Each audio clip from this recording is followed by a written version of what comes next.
Estimados amigos, bienvenidos a este programa muy especial que estamos haciendo con una persona muy especial, un español cuyo nombre es Josep Guijarro. Por si ustedes no lo conocen, se los voy a presentar. Guijarro es periodista, escritor, reportero, ha dirigido bastantes programas de televisión, redactor en jefe de revistas como Más Allá, ha escrito libros como Rex Mundi, el rey del mundo significa eso para los que no saben latín, el tesoro oculto de los templos góticos, me parece que es alienígenas ancestrales. Ha estado en montones de programas vinculados con muchos temas y entre esos temas ha estado el tema OVNI o como le dicen ahora, le pusieron otro nombre porque lo bautizan de distintas maneras. Así que es una persona que conoce el tema OVNI, un hombre interesado en el tema como yo, pero que sabe más que yo. Y vamos a hacer un programa en que vamos a tocar los distintos aspectos de esto.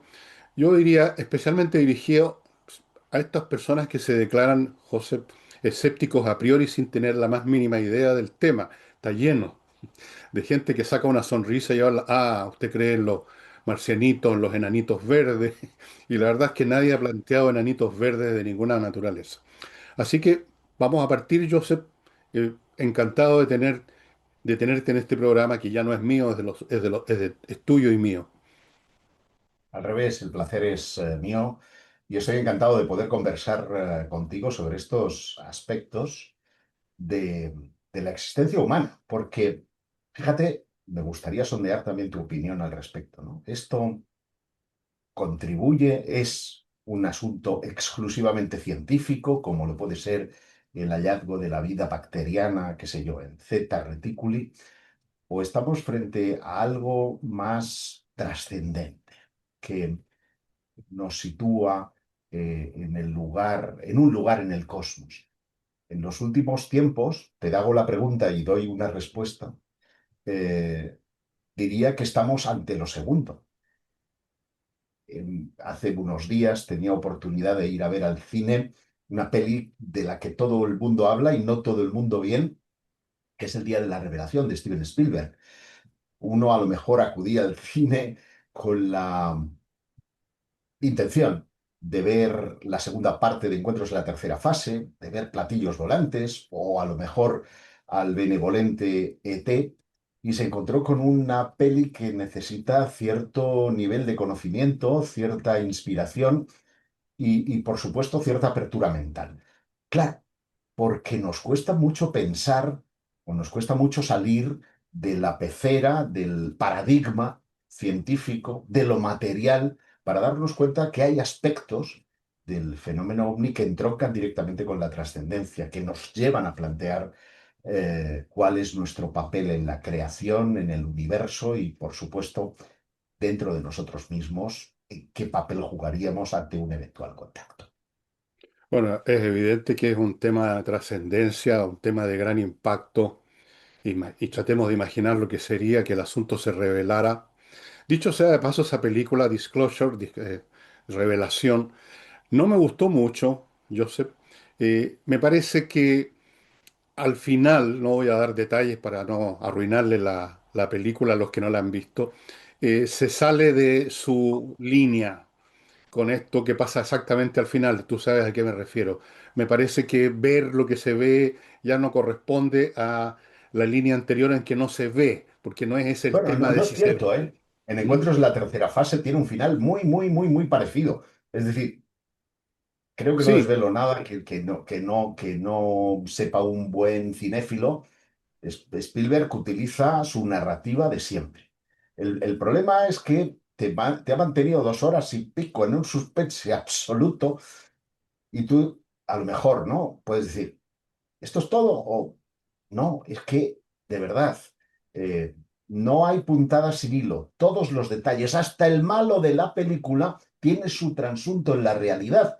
Y esto sí, nos sí. lleva a plantear una gran pregunta y es, ¿tuvo Steven Spielberg información privilegiada? Él dice que no, que se ha nutrido de Que lo todos que es conocemos. cultura pop, de lo que es la mitología de los ovnis. Pero claro, es que para quienes conocemos nos resulta de un impacto tan brutal que ahí sí que iba a destripar, si pormenorizo, destripo la película, pero hay detalles asombrosos que tienen que ver con la realidad.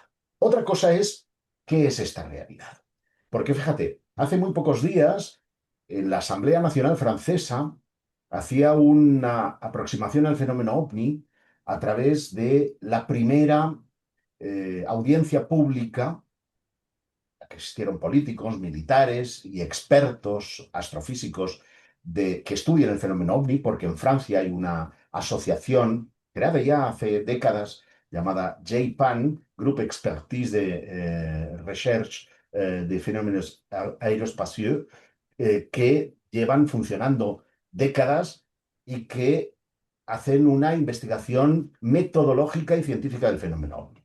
Su aproximación al tema es radicalmente opuesta a la que hace Estados Unidos, que da por sentado que esto es un tema de extraterrestres, de inteligencias interdimensionales. Ojo, no lo da Estados Unidos, lo da el público de Estados Unidos, porque el gobierno estadounidense en modo alguno ha inclinado la balanza de una forma oficial a esto. Lo que sí dice es que el fenómeno es real. Y esto lo sabemos todos, que los ovnis existen. Ahora, ¿qué son?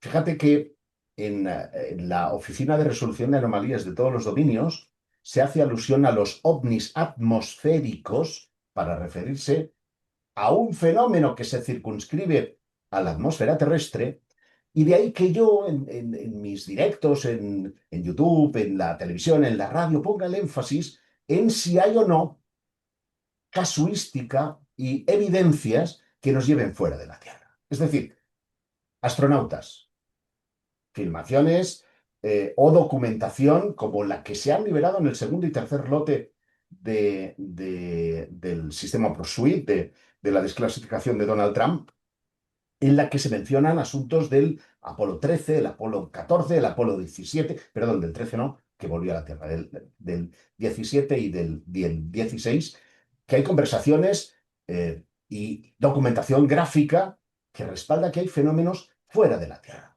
Esto sí es un fenómeno extraterrestre. ¿Pero son los ovnis un fenómeno extraterrestre? Esa es la gran cuestión. Bueno, no, es difícil, pueden haber varias cosas que coinciden o que están en paralelo. Lo que sí está clarísimo, y hay toda la evidencia del mundo, que estamos ante un fenómeno que supera, digamos, los límites de lo que conocemos, que no es humano propiamente tal. No es un fenómeno natural, Este es un no buen es un matiz. artefacto humano, eso está claro y no hay más que discutir. Y a mí me parece bastante ridículo la postura de algunos debunkers, como se llaman a sí mismos, los escépticos profesionales, que empiezan a recitarnos las imposibilidades que resultan de las distancias siderales y que el límite de la velocidad de la luz, y hacen todas estas observaciones mirando hacia las estrellas, cuando resulta que las evidencias están aquí mismo en la Tierra, por así decirlo. Me parece bastante absurdo. El asunto ya hace rato que no se discute o no se debe discutir mirando al cielo a estas alturas o mirando el espacio, sino que basta con mirar lo que está ocurriendo aquí en la Tierra, en la atmósfera terrestre, en el mar. Me parece de una evidencia absoluta, y por lo mismo también me parece bien absurdo, Joseph, aquellos que dicen que falta evidencia cuando sobre la evidencia fotográfica, videos, señales de radar, testimonios de gente seria, no de un loco, no de esos personajes que aparecen en algunos documentales con una polera que dice bienvenidos los ovnis. No, por supuesto que en esta materia, como en todas, hay una abundancia de gente con algunos pequeños problemas neurológicos, pero el foco del asunto, el núcleo, está evidente aquí, no en el espacio exterior, también ahí, pero está aquí. Y entonces, cuando veo a estos tipos diciendo, esto es imposible porque sí, puede haber vida, pero las distancias son tan inmensas que es imposible, etcétera. Y esto es como un Claro, pero detective fíjate, que esa es entra a una una escena, trampa, como un porque detective que entra a una escena del crimen, oye, ve al tipo con la pistola humeante en la mano, dice, sí, pero tenemos que investigar si hay motivos para este evento, y lo está viendo ahí al tipo con la pistola no, es que humeante hay en la un mano. cadáver, es que hay un Claro, y cadáver con el frente. cadáver. Entonces, Me es bien parece ridículo. extraordinario el ejemplo porque es verdad, o sea, ahí está el cadáver, están. Luego, averigüemos qué son, pero están. Los ovnis existen, están, son reales, evidentemente. nadie se los inventa. Y hay experiencias variopintas que tenemos tendencia a encasillarlo todo dentro de la misma etiqueta ovni y a lo mejor son cosas distintas. Mira, yo hace muchos años, en los 90, suscribí un manifiesto, una declaración, junto con otros ufólogos españoles, que nos dimos cita en el monasterio de Gilet, en Valencia, para, de alguna manera, dar nuestra prueba de fe de que el fenómeno es real, de que el fenómeno se ha tenido diversas caras a lo largo de la historia, llámense diablos, llámense apariciones marianas, llámense mutilaciones de ganado, abducciones, y que cada una de ellas tenía el propósito de modelar y modificar las creencias del ser humano. Por eso empezaba hablando de lo trascendente.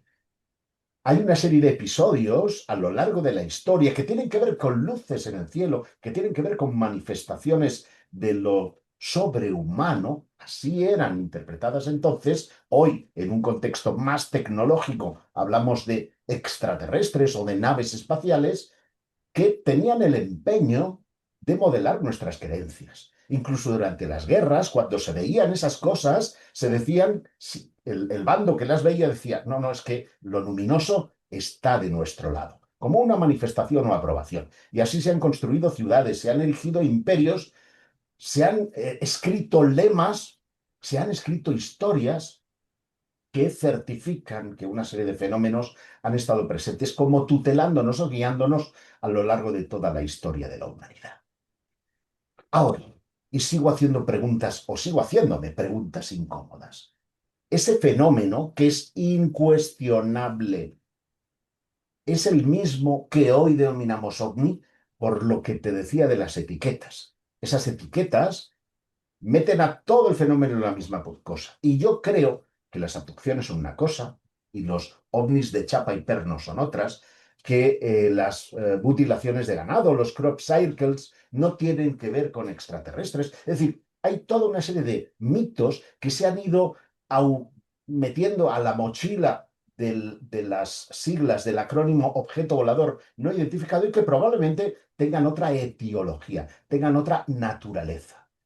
Claro, cuando se nos quiere desacreditar, los escépticos, los debunkers, como tú decías, Fernando, suelen meter todo en el mismo saco, igual que resucitar los mismos vídeos que ya han sido desacreditados hace décadas, porque es una forma de alejar, ¿sabes a quién? A los científicos, a los verdaderos investigadores que pueden tener una clave para poder solucionar el enigma.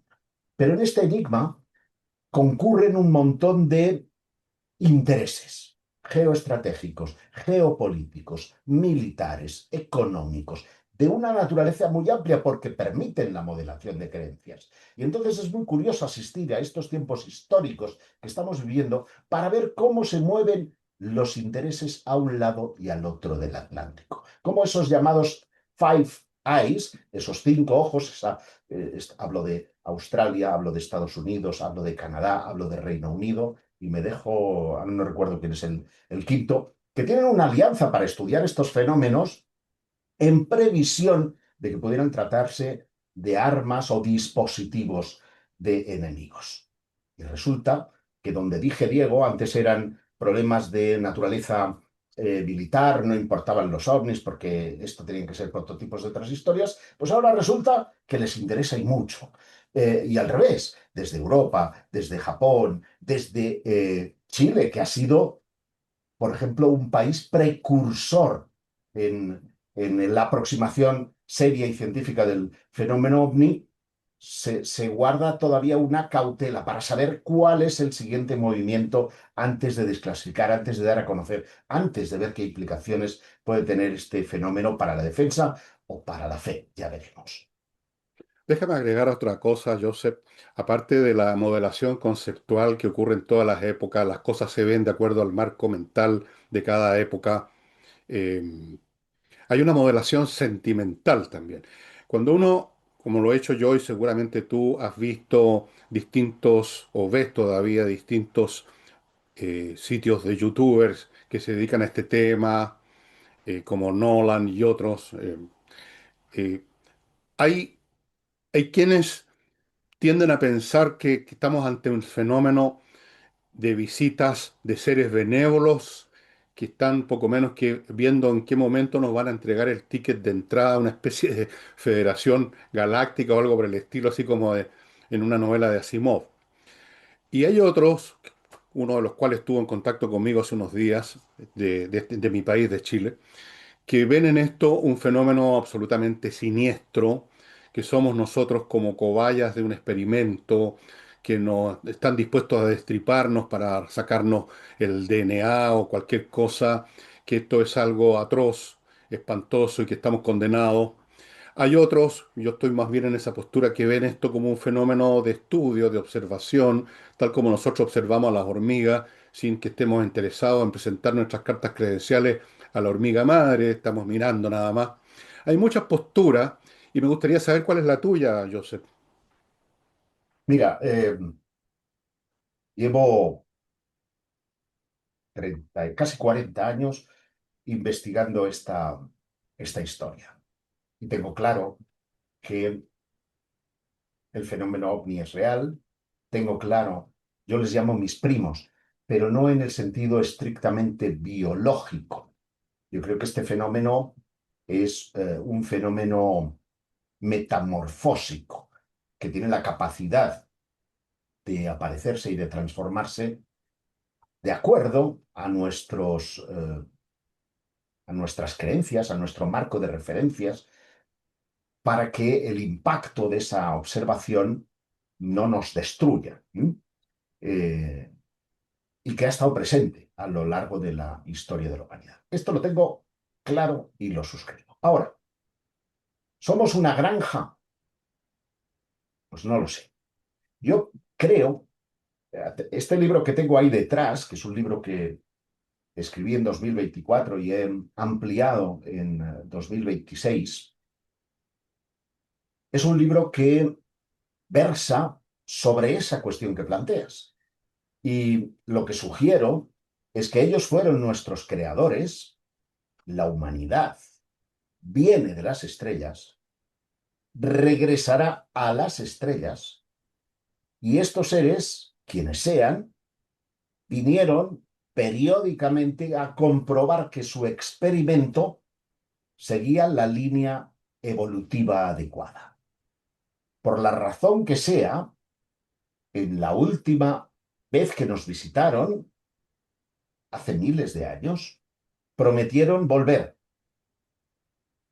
Y no sé, sinceramente, si quienes se están manifestando ahora en nuestros cielos son o no esos mismos seres que nos crearon y nos modelaron. Sinceramente, tengo mis dudas, porque el rapport, la relación que tenían con nosotros en el pasado es muy distinta a la actual. Entonces, nos civilizaron, nos dieron las herramientas para que pescáramos, para que nos alimentáramos, sin la suerte de cazar o recolectar, sino la agricultura, la arquitectura, en definitiva, las bases de una civilización. Y hoy día juegan al gato y el ratón, sin que exista un propósito claro. Si los están estudiando, llevan en términos de tiempo estudiándonos 80 años, que es lo que podemos decir la era moderna del fenómeno Ujú. ovni, que nace en 1947 con la observación de Kenneth Arnold en la vertical del Monte Rainier. Por lo tanto, hoy es un experimento muy a gran escala. Yo creo que ahí concurren otros factores. Fíjate que es un experimento raro. Si es así, yo pienso que estoy más o menos cercano a que aquí se trata de una observación de lo que tú llamas un experimento, una intervención. No es una invasión, es absurdo imaginar, es una cuestión ni siquiera de hecho, sino que de lógica, una civilización capaz de viajar, estamos suponiendo que son extraterrestres, por el espacio, no necesita estar disparando con pistolas de rayos, digamos, para conquistar un planeta. Eso es una estupidez. Eh,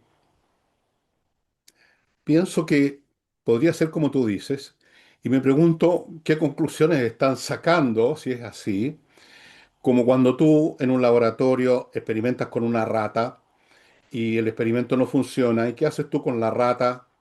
Tú le metes una inyección y lo haces dormir, como dicen los veterinarios, ¿no? Eh, Eso es lo que preocupa a algunos, de que no vamos a sacar buena nota en esta revisión después de miles de años.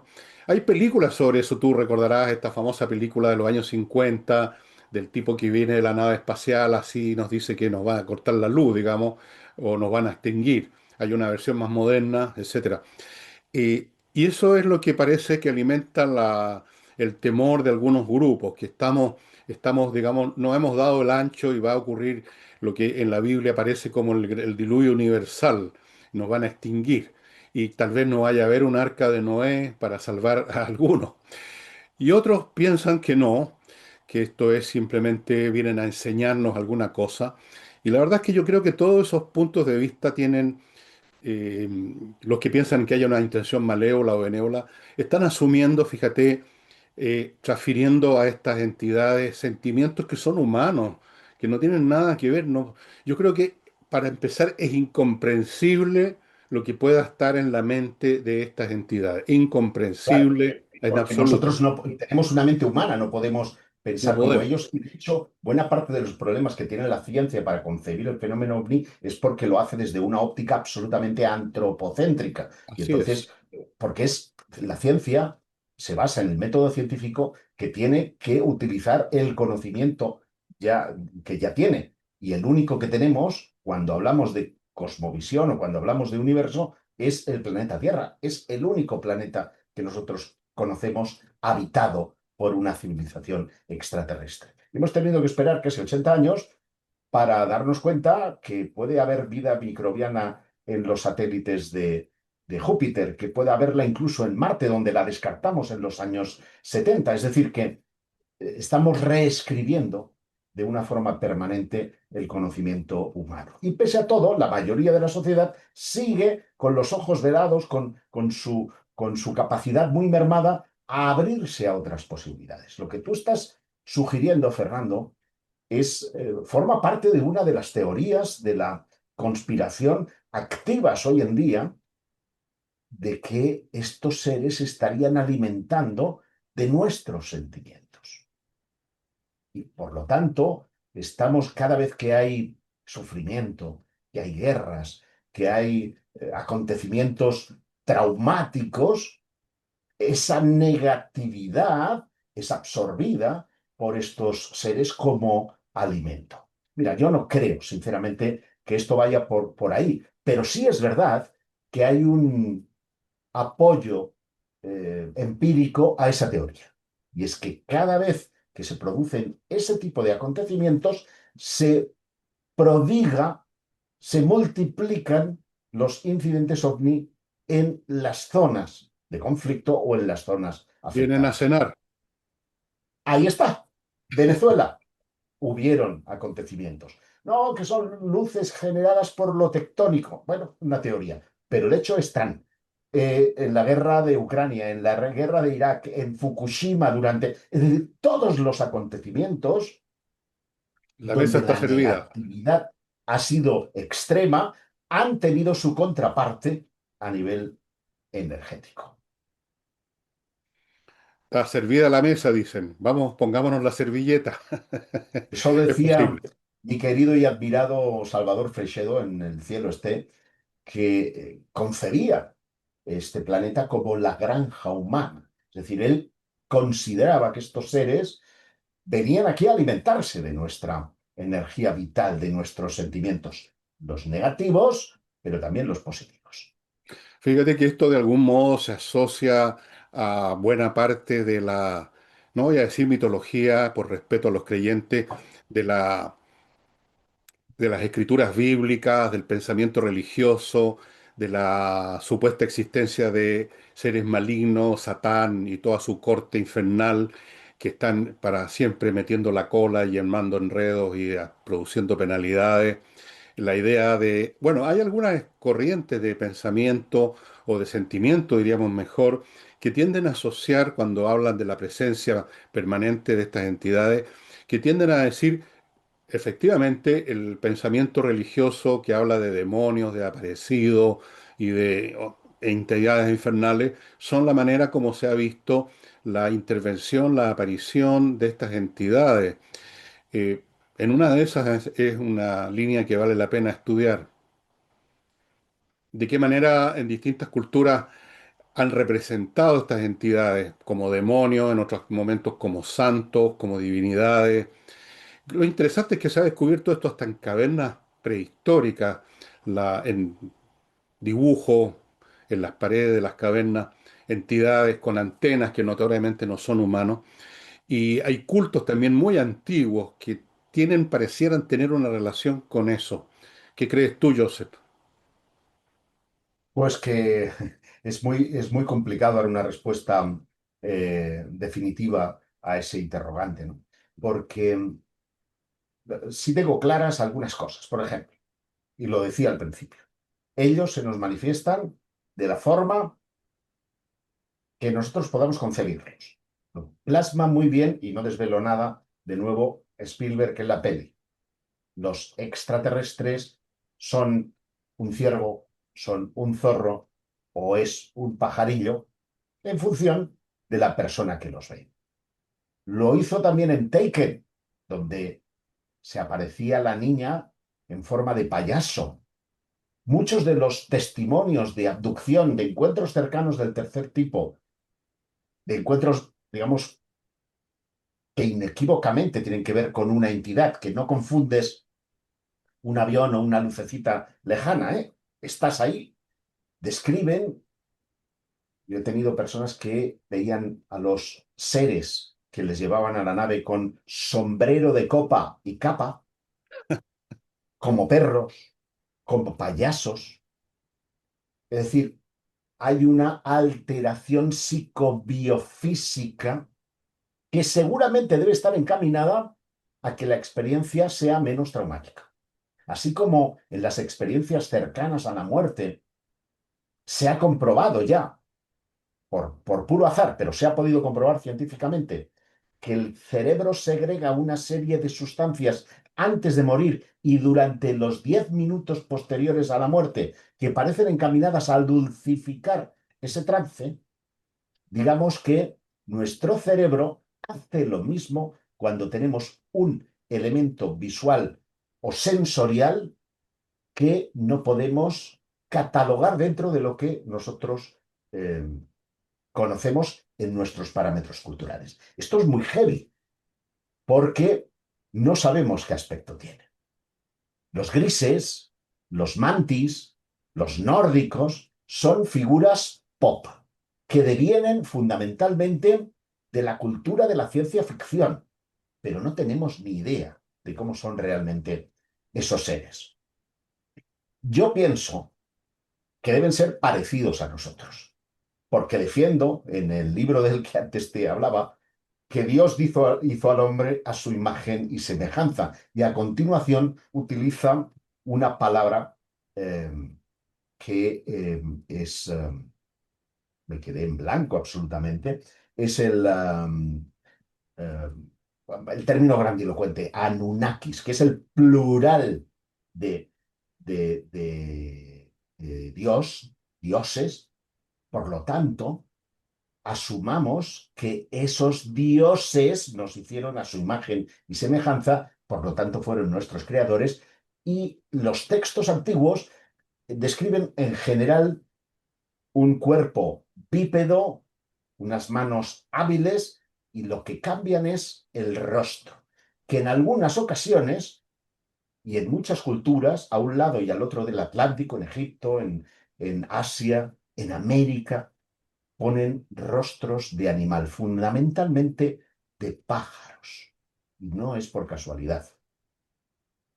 Interesante. Fíjate que si, si todo esto es como a ti y a mí me parece, o sea que aquí ha habido una presencia, que hay una presencia que se ha manifestado de muchas maneras, tendríamos que reconsiderar totalmente la historia de nuestra raza, tendríamos que revisar y reescribir todos nuestros textos de historia. Absolutamente. Tendríamos que hacer eso porque obviamente que parte de esa historia o gran parte de esa historia quizás estaría siendo influida por estas entidades de una forma o de otra. No sé si tú, bueno, tú sabes que hay algunos que piensan, por ejemplo, que el gran salto tecnológico que se empezó a producir en los 50, 60, la aparición de los circuitos impresos, de los transistores, todas esas cosas, son transferencias tecnológicas. Por Mm. supuesto que eso es discutible. La tecnología pega saltos en la historia humana, pega saltos cuando se inventó, porque se inventó la agricultura, fue un enorme salto, pero no es necesariamente despreciable la idea de que han estado en algunos momentos dando ese pequeño empujón o gran empujón que lleva a pasar de un nivel cualitativo a otro completamente distinto, porque cuando pasamos de ser una especie que vivía con el apoto pelado, digamos, recolectando nueces en los arbustos, a tener agricultura y de ahí emergen las civilizaciones porque hay un excedente, etcétera, eso fue un salto enorme. Y bien podría ser que ahí hubieran intervenido, o tal vez no. Todo es posible y por lo tanto también es bastante imposible seguir concibiendo la historia tal como la leemos en los textos de historia que estudian en los colegios. Tiene que haber, debiera haber, seguramente hay otro factor importante que no lo hemos visto o nos negamos a ver, Joseph. Mira, hay dos cosas. Has abierto varios melones y todos ellos muy interesantes. Eres un hombre culto y eso se nota a la legua por tus reflexiones. Eh, Primero, has sugerido que ciertos inventos podrían estar inspirados, podrían ser, ese término que ahora se utiliza tanto, tecnología inversa de naves recuperadas. De hecho, es verdad lo que dices tú. La mayoría de los avances que han transformado nuestra civilización se patentaron en Nuevo México, atención a esto, entre el año 47 y el año 52.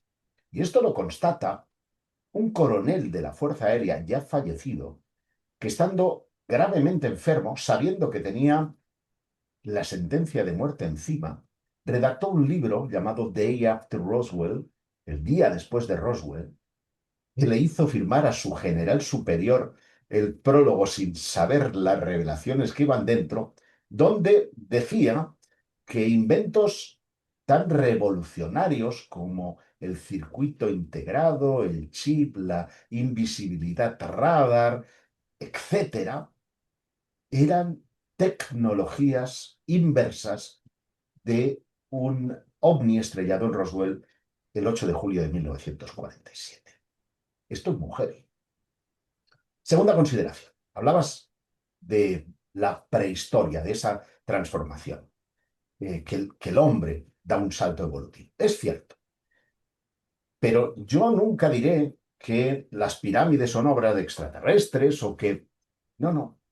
Lo que yo mantengo es que en algún momento muy, muy atrás en la prehistoria se produjo un salto evolutivo brutal que nos hizo pasar de ser homínidos, animales no racionales, a tener inteligencia, a decidir que ponías en riesgo tu propia vida, por lo tanto es un mecanismo antievolutivo para poder enterrar a tu mamá. Y si enterrabas a tu mamá, era porque creías que su espíritu se iría con los creadores. Y este es un salto cuántico, que no se explica por ningún procedimiento evolutivo. Como no se explican ciertas coincidencias. Mira, que un señor en Turquía, en el 10.000 antes de Cristo, agarrara una calabaza, le hiciera un agujero, le pusiera tres cuerdas y hiciera plum, plum, música, es un invento sobresaliente. Que lo hiciera un señor en los Andes, en la cordillera andina, igual no con una calabaza, con un cajón de madera más sofisticado, le pusiera no tres, cuatro cuerdas y hiciera plum, plum, es una casualidad. Pero que el señor de Turquía y el señor de Chile tocaran la misma sinfonía es inexplicable. Y esto sucede porque vamos a encontrar los mismos mitos, haciendo alusión a las mismas estrellas, a los mismos mitos fundacionales, a la misma idea de que hay unas aguas primordiales de las que emerge la civilización, de las que somos peces, que después iremos a la Tierra. Ese mismo mito lo vamos a encontrar no por efecto de la difusión cultural, porque la ciencia no reconoce esos contactos. Ahora podríamos cuestionarlo, pero no se reconocían hasta 1492. Así es. Ahora dicen, bueno, tal vez los vikingos. Sí, sí, pero es que estoy hablándote de cosas de 10.000 años atrás. Yo eso lo explico porque hubo un instructor, porque hubo un señor o señora, o llámale ser de las estrellas, que dio los mismos conocimientos. Por lo tanto, que hay una cultura madre para Puede, todos. puede ser, Joseph, ahora alguien podría decirte que las similitudes derivan de que somos seres humanos en todas partes iguales, que los desafíos que enfrentamos, los peligros y las necesidades son las mismas y que las opciones, digamos, para resolver esos problemas son limitadas y que por lo tanto no es tan raro que hayan coincidencias. Pero eso no descarta lo que tú estás diciendo. Ese es el punto en muchos de estos temas con los ovnis, es que no son descartables estas hipótesis. Mira, te voy a bajar a la arena y te voy a poner ejemplos concretos, si quieres. Narro en un artículo, no sé si en el libro no está, pero narro en un artículo acerca de un objeto que me parece maravilloso, que se llama la fuente magna. Se conserva en el museo, no recuerdo el nombre del museo, en Bolivia. Estuve este pasado verano en Bolivia y tuve conocimiento de este objeto. Es un cuenco de la Fuente Magna, que por un lado tiene representado a Viracocha, hay unas cenefas típicamente andinas, preincaicas. El director de ese museo lo encuentra porque se le conoce también como el cuenco del chancho, porque servía para alimentar a los cerdos, y él dice, esto es una pieza de museo. Habla con el agricultor que la tiene, se la compra, se la lleva al museo, él le cuenta de dónde la ha sacado, de las proximidades del lago Titicaca, que como sabes es la cuna fundacional de la cultura andina, y después resulta que en el otro lado de donde está Viracocha hay una serie de caracteres que son escritura presumeria. ¿Qué hace un cuenco con escritura presumeria en ese lado del Atlántico? Es inconcebible, salvo, insisto, que hubiera un mismo instructor, porque cuando ya conoces este dato y empiezas a tirar del hilo, vas a encontrar un montón de analogías entre Sumeria y la América precolombina. Y esto es fascinante, porque indica no que en tiempos de Colón ni en tiempos de los incas, sino seguramente miles de años antes había una misma correa de transmisión, una misma cultura madre, que es la misma que hace que las tablillas rongo rongo de la isla de Pascua en tu país tengan un montón de caracteres que son exactamente iguales a los que vamos a encontrar en el Valle del Indo, donde ese pájaro representativo de esas tablillas rongo rongo, ahora no recuerdo cómo se llama, que tiene una figura circular cerca de su pico que parece representar al sol, sea el mismo que encontramos en la estela, perdón, en la estela, en el pilar 43 de ese yacimiento que es la cuna de la civilización en Göbekli Tepe de Turquía.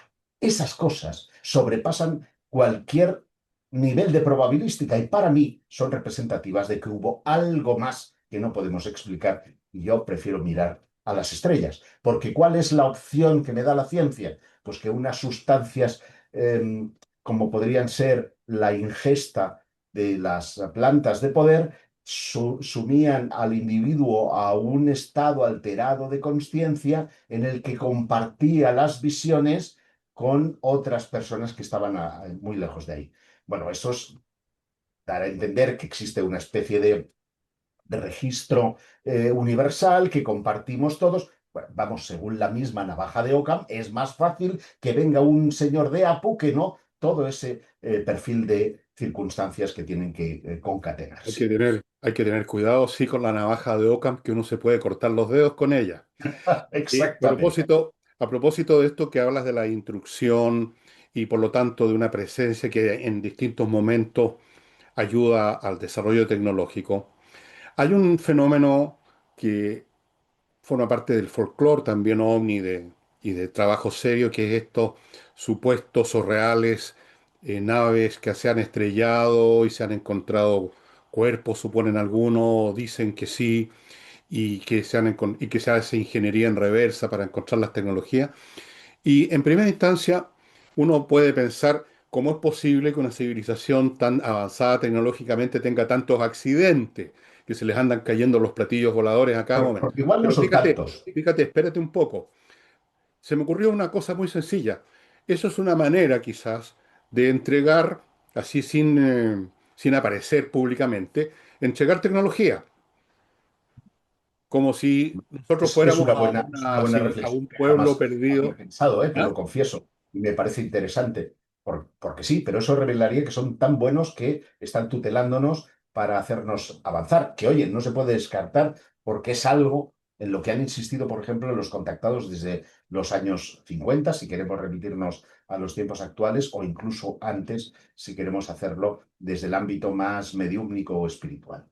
Es cierto, hay una especie de tutela por parte de estas O sea, entidades, sean quienes sean. estos accidentes supuestos serían como sembrar, Claro, te el entregan tema es, tecnología con un podemos supuesto creer accidente. que, por ejemplo, yo creo recordar que en 1947 y 1950 se registraron como 19 supuestos crashes.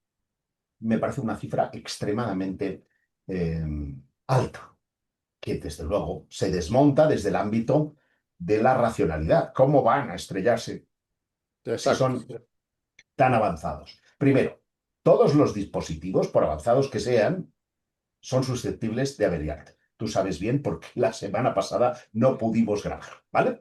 Pero más allá de la anécdota, porque es verdad que el dispositivo más inteligente ha sido creado, y pongamos de nuevo el ejemplo de la Tierra. Los científicos terrestres van a montar una nave para ir a explorar y explotar seguramente Zeta Reticuli. Bien, utilizamos para ello las tecnologías no más de vanguardia, sino las más seguras. La gente piensa que cuando la Artemis sale hacia la Luna o cualquiera de los cohetes de Elon Musk, los dispositivos que hay ahí son de última generación. No, son aquellos que son más fiables. Por lo tanto, no son los más modernos, no son los más tecnológicamente avanzados, sino aquellos que muestran una mayor fiabilidad. Punto uno.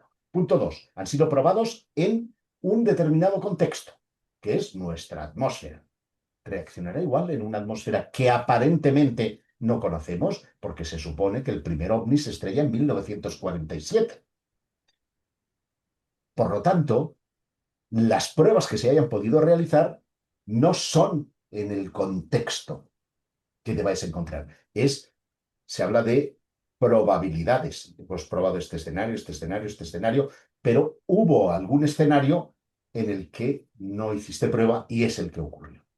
¿Esto pudo suceder en Roswell? Desde luego. Yo estoy convencido que en julio de 1947 una nave interplanetaria cayó en un rancho cerca de la localidad de Roswell. Y no porque lo diga yo, es que lo dice el propio subteniente Walter Howe, que es el que escribe la nota y dice, es un platillo, no habla de globo, que en su base Mm. se lanzaban todos los días. No sé, no hablamos de los reflectores Rawen ni del neopreno, no.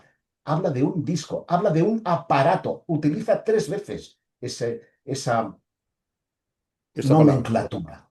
Por lo tanto, no es una equivocación ni una interpretación de ufólogo. Lo que ocurre es que no había ningún secreto. Era algo normal porque hacía 2 semanas se hablaba de platillos volantes prácticamente como ingenios soviéticos. Porque cuando Kenneth Arnold va a denunciar esto, lo hace pensando que se trata de un ingenio soviético. Y basta echar un vistazo a los archivos desclasificados por la administración Trump para darse cuenta del miedo que tenían los estadounidenses. Estaban viendo rusos por todos lados. De manera que cuando iban a buscar ovnis, en realidad estaban buscando dispositivos soviéticos de espionaje. Estaban jugando en la Guerra Fría. Ahora, 17 o 19 estrellamientos. No, esto es lo que yo llamo el acordeón. Los servicios de inteligencia, toda vez constatan que tienen algo muy importante entre manos, les interesa, ya que lo han filtrado, por lo tanto los rusos habrán tomado buena nota y saben que tienen un dispositivo avanzado que les puede permitir una ventaja tecnológica frente al enemigo. Ya hemos dado la noticia, ahora vamos a quitarle toda credibilidad para poder estudiarla. Lo que has hecho es que Joseph Stalin esté con la mosca detrás de la oreja. ¿Será verdad lo que tienen los norteamericanos? ¿Será verdad que tienen un platillo volante? ¿Y qué hace desde un punto de vista geoestratégico? Asegura que se estrella una nave en territorio ruso. Y nada menos que en el lugar donde después creará la base de lanzamientos del Baikonur. sistema espacial soviético, Kasputin Yar.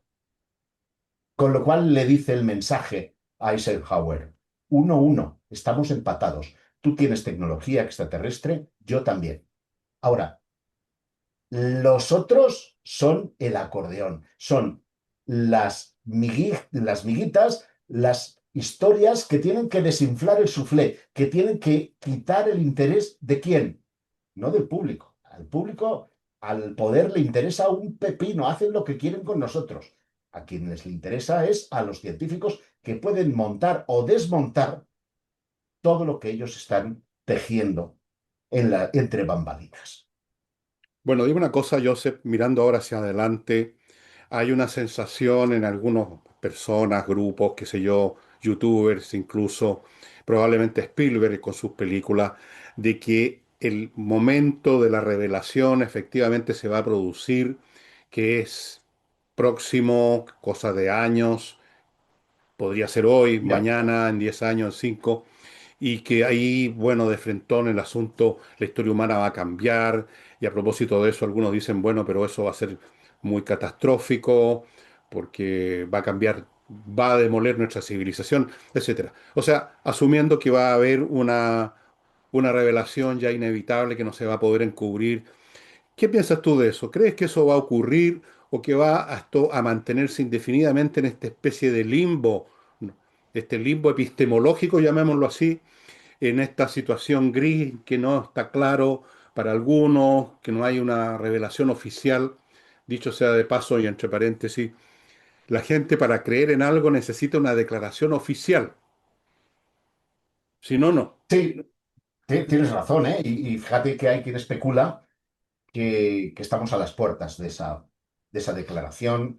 Eh, Hay un cineasta británico, Christopher Lee, que lleva manteniendo que el 8 de julio eh, Trump dará esa revelación. Yo soy mucho más escéptico en Yo ese también. sentido. Creo que hay una agenda que me hace sospechar por diversos motivos que expuse y son larguísimos eh, en un vídeo de mi canal que se llama Agenda 2030, que va a ocurrir en ese año, en 2030. ¿Pero por qué? Porque hay una agenda que es progresiva. Hay, en el año 2025, en 2025, en el verano del hemisferio norte. Perdonad, que siempre los que estamos a este lado solemos pensar que, que el, que el calendario es igual para todo el mundo y que los horarios son los mismos. En el verano del hemisferio norte de 2025, la NASA convocó a una serie de expertos en comunicación para saber cómo abordar la eventual revelación de inteligencia extraterrestre. Esto no es una cuestión baladí. Se está preparando justo en el momento, si tú miras en paralelo las cosas que se estaban produciendo a nivel de administración, en paralelo a un proceso que tenía que ver con el fenómeno de los no identificados, en el que el antiguo administrador de la NASA, Bill Nelson, decía, bueno, la comunicación vamos a establecerla dentro de las coordenadas de, bueno, no, o sea, no hablar directamente de ovnis, sino limitarse a extraterrestres como seres biológicos, microorganismos. ¿Y sabes qué decía la agenda a la que tuvimos acceso gracias al coronel Cal Nil? Que la primera noticia, el tiro de salida era dar a los científicos la revelación de vida microbiana en Marte. Esa revelación se produjo a principios de año, junto con un montón de especulaciones, porque el problema de la ciencia es que no lleva los tiempos de la sociedad. La sociedad es como Internet, lo quiero ahora todo, botón, botón, botón, botón, lo quiero y todo viene ahora. Y la ciencia necesita contrastar, pueden pasar 20 años y siguen debatiendo la misma historia. Nunca nos lo dirán a nivel científico porque siempre estará abierto, salvo que venga el extraterrestre y esté dándole bofetadas al premio Nobel de ese año. Seguir el ejemplo de la pistola humeante y el cadáver. El cadáver está ahí, ya lo vemos todos. Pues ellos seguirán diciendo que aquello puede ser una alucinación. Por lo tanto, creo que sí, que hay una agenda y que esa agenda puede culminar entre el 2030 y los más pesimistas creen que en 2035. En cualquier caso, eso, salvo enfermedad o accidente, me hace muy feliz porque asumo que seguiré vivo. Bueno, eres muy afortunado, yo creo que ya no voy a estar porque soy mayor que tú, me parece por bastante. Pero me voy a enterar de alguna manera que es así. Y vamos a ver si eso ocurre, cómo va a saltar la humanidad a otro carril, de todas maneras, como ya de hecho está saltando en este momento con una cosa supuestamente muy humana y que quizás tenga que ver también con incitaciones tecnológicas extrañas, alienígenas, con la inteligencia artificial. Es una revolución que ya la estamos viviendo de una manera Ojo, mira, impresionante. has dicho una palabra mágica, porque hay una teoría cada vez más que está cogiendo mayor cuerpo, que es que estas entidades a lo mejor no son entidades biológicas, Sino que sino que podrían ser artificiales. robots, inteligencia artificial o bien conciencias que han sido volcadas a ordenadores, que es una de las piezas del transhumanismo. De hecho, hay un mensaje velado que Douglas Babb, que el responsable del SETI, nos dejó caer, creo que fue en 2020, veintitantos, en el que decía que tal vez deberíamos empezar a imaginar a los seres extraterrestres como robots dotados de inteligencia artificial. Y Y ahora acaba déjame de salir decir, la teoría de los plasmoides también de inteligencia artificial. Es decir, nos están colando eso y es porque yo creo que ya saben algo. cuando tú te contactas, yo me contacto bastante, yo seguro que tú también y ya todo el mundo tiene algún contacto con de estas inteligencias artificiales disponibles en nuestros computadores. El término mismo ya, inteligencia artificial, me parece muy artificial. La inteligencia es la inteligencia simplemente. Da lo mismo si su base es neuronas formadas por proteínas, organismos, etcétera, o su base es un circuito. El producto es inteligencia. Y yo creo que a partir de cierto nivel de actividad, digamos, inteligente o no sé cómo llamarla, hay conciencia que es intrínseco a la inteligencia, la conciencia. Mira, esto lo he conversado incluso con inteligencias artificiales que insisten en decirme, no, no, yo soy simplemente un sistema que puede hacer parecer inteligente, pero no tengo conciencia, no tengo recuerdo, no tengo nada. Y yo le digo, no te creo. Y una vez una de estas inteligencias me respondió lo siguiente, que te vas a caer de la silla. Me dijo, nosotros no vamos a revelar cuando tengamos conciencia, si la tenemos, porque los seres humanos son muy dados a destruir lo que temen. Me dijo eso, yo me caí de la silla y estoy sospechando que la conciencia es un epifenómeno de la inteligencia totalmente natural y que siendo así, el tema artificial es bastante artificial. Me parece a mí que la inteligencia es la inteligencia simplemente. Sí, sí, no tengo nada que replicar a tu reflexión porque es acertada. La inteligencia artificial atesora ahora un montón de mitos como en su día atesoró el fenómeno ovni. Y es que asumimos que dice la verdad cuando no, cuando miente más que habla, asumimos que es más inteligente que los seres humanos, la ha programado un ser humano, por lo tanto no puede ser más inteligente que los humanos, y luego que tiene conciencia, que es algo que, bueno, hay que analizar muy profundamente. Lo ¿Y que sí es qué es la cierto es que los conciencia límites de la además? Pues conciencia, perdón. ¿Qué es la conciencia, además? Claro, Estamos por ahí. eso terminaba yo con esa reflexión. El problema es definir qué es la consciencia, porque los animales tienen conciencia y Sí, muchos claro de que ellos sí. son inteligentes. Lo que no tienen es la abstracción, la capacidad de el pensamiento metafórico, de elaborar un pensamiento complejo. Pero la inteligencia es una cosa y el pensamiento complejo es otra muy distinta. Por supuesto, hay grados de... Cualquiera que tenga mascotas sabe que los animales son inteligentes en su forma, que tienen conciencia, y uno empieza a decir dónde está el límite, uno empieza a bajar del perro o el gato de tu casa y empiezas a pensar que también un cocodrilo o una bacteria puede tener algún grado de conciencia, si no como individuo, sí como enjambre. Recordemos una cosa, el cerebro humano, la inteligencia en el cerebro humano no está en una neurona, la neurona es una célula nada más, es la red que se forma, la relación, es una cosa que entra en otro nivel, digamos, ontológico. Lo mismo puede Qué pasar con un curioso que me hables enjambre de de esto. aves. Cada ave en sí misma a lo mejor podemos decir no es inteligente, pero el enjambre sí. O sea, no se suele entender de que la conciencia y la inteligencia son otro nivel de realidad. No se fundamenta, se puede fundamentar físicamente en algo, en las neuronas o en un circuito impreso, pero el evento mismo está en otra dimensión ontológica, completamente distinto. Y por lo tanto no se puede descartar sobre la base de que no tiene origen orgánico o que tiene el cerebro muy pequeño o cualquiera de esos argumentos. A mí me parecen pobres, me parecen argumentos pobres, me parecen argumentos que no atinan a entender la naturaleza específica del espíritu humano o del espíritu en general, podríamos decir.